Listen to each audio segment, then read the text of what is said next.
Evangelho de hoje, Evangelho de Lucas, capítulo 4, versículos 14 a 22. Jesus voltou para a Galiléia com a força do Espírito e sua fama espalhou-se por toda a região. Ele ensinava nas sinagogas deles e todos o elogiavam. Foi então a Nazaré, onde se tinha criado. Conforme seu costume, no dia de sábado, foi à sinagoga, levantou-se para fazer a leitura. Deram-lhe o livro do profeta Isaías. Abrindo o livro, encontrou o lugar onde está escrito: O Espírito do Senhor está sobre mim, pois ele me ungiu para anunciar a boa nova aos pobres.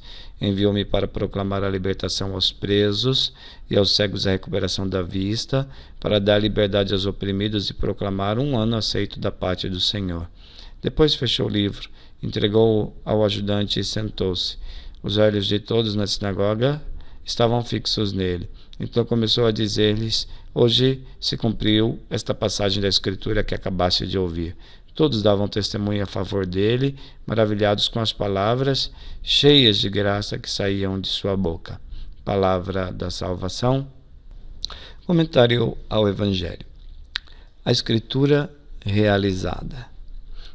A leitura da profecia de Isaías permitiu a Jesus compreender sua identidade e missão. Então nós vimos Jesus na sinagoga. A sinagoga é o local da liturgia da palavra, vamos dizer assim, né?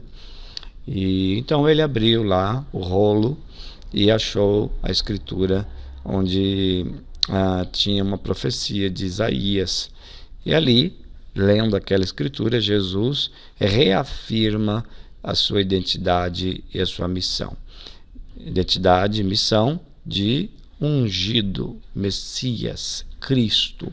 São todas palavras equivalentes. Enviado ao mundo com a tarefa profética de falar em nome de Deus. Cheio do Espírito, estava preparado para revelar ao mundo o querer do Pai. Cheio do Espírito, então, é o Espírito que o impulsiona, estava preparado para revelar ao mundo o querer do Pai. O Espírito está sobre mim. Então, o Espírito que o impulsiona. Então, é a obra trinitária. O Pai que o envia, que o unge, o Espírito que está sobre ele e ele mesmo, sendo Deus. Aqui está o sinal da Trindade. A relação com o Pai e essa moção, esse mover no Espírito foram marcas inconfundíveis no ser de Jesus, na identidade de Jesus.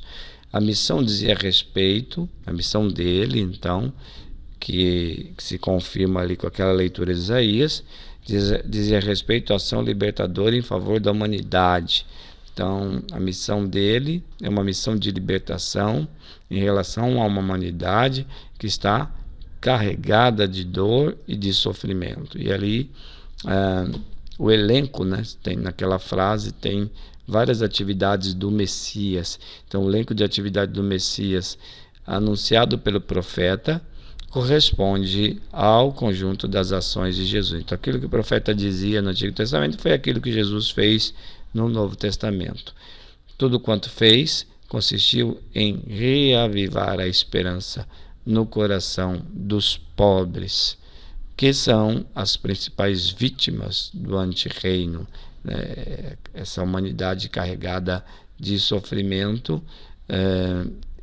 As principais vítimas são os pobres. E é por isso que então Jesus está a serviço dos empobrecidos, dos prisioneiros, dos cegos, dos oprimidos e daqueles que necessitam de libertação.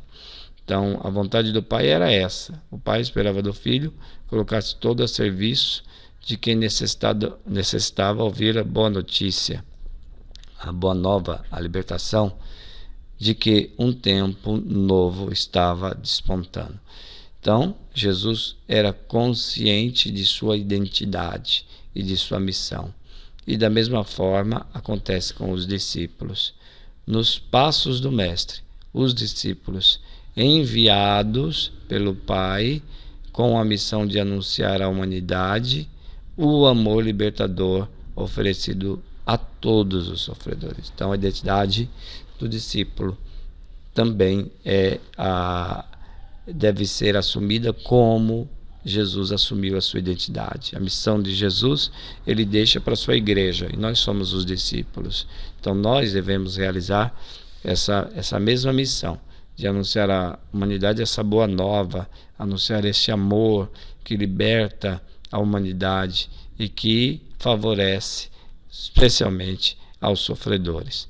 Então, nós podemos hoje assumir também essa missão, essa a vontade de Deus, e nós descobramos cada vez mais a nossa identidade de missionários, e assim, unidos a Deus, em amizade profunda com Deus, sejamos esses que anunciam a boa nova da libertação. Vamos à nossa oração. Senhor Jesus, faze-me consciente de minha identidade, da minha missão como discípulo, colocado pelo Espírito do Pai a serviço da humanidade sofredora.